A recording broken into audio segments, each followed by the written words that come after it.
Links between GSTR1, GSTR2B and GSTR2A, इनके बीच में क्या लिंक है ये आपको मैं समझा देता हूँ, जो कि बहुत ही जरूरी है हमें समझना ताकि हमारे GST रिटर्न सही से फाइल हो सके।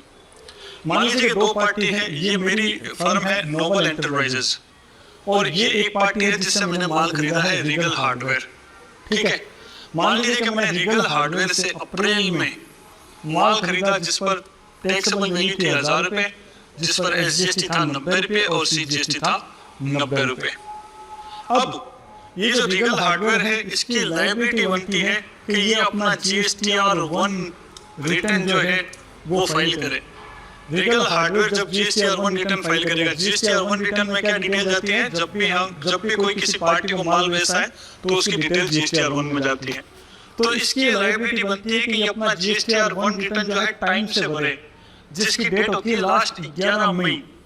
अगर ये GSTR1 11 मई से पहले भर देगा, यानी GSTR1 11 तारीख से पहले फाइल कर देगा, तो ये जो मैंने इससे माल खरीदा है इसकी डिटेल GSTR2B में आ जाएगी। समझ रहे हो आप? ये पार्टी जिससे मैंने माल खरीदा यानी इसने माल बेचा रीगल हार्डवेयर में, और जो माल बेचा उसका रिटर्न होता है GSTR1, और ये GSTR1 रिटर्न अगर 11 तारीख से पहले यानी लास्ट डेट निकलने से पहले अगर लगा देगा तो ये डिटेल मेरी जिससे मैंने माल खरीदा वो आ जाएगी GSTR2B में, और मैं अपना GST और ऑटोमेटिकली क्लेम कर सकता हूँ।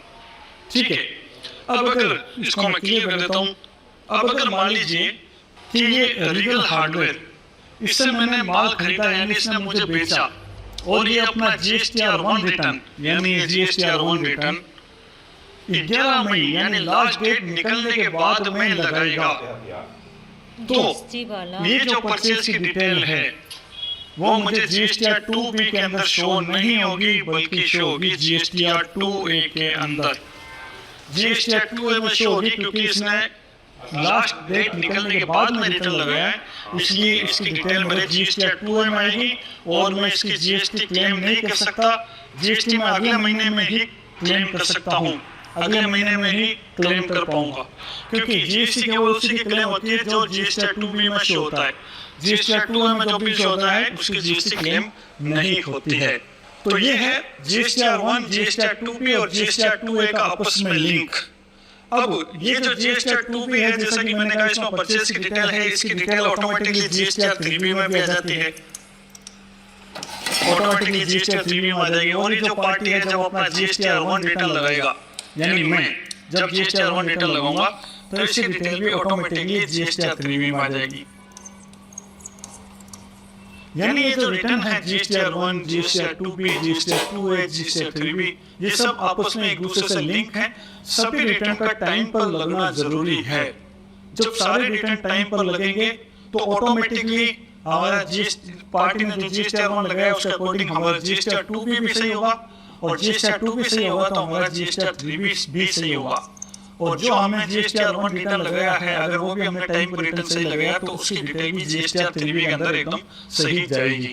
तो ओवरऑल कहने की बात यह है कि जब भी हम किसी भी पार्टी से माल खरीदते हैं तो उस पार्टी को हमें ये कहना जरूरी है कि आप अपना रिटर्न टाइम पर लगाएं, ताकि आप अगर अपना रिटर्न टाइम पर लगाएंगे तो जो भी आप माल हमने आपसे खरीदा है उसकी डिटेल GSTR2B में आ जाएगी, और ये हमारी भी लाइफ पहले GSTR1 रिटर्न लगा दे ताकि हमने भी जिसको माल बेचा है उसकी डिटेल भी उसके GSTR2B में शो हो जाए।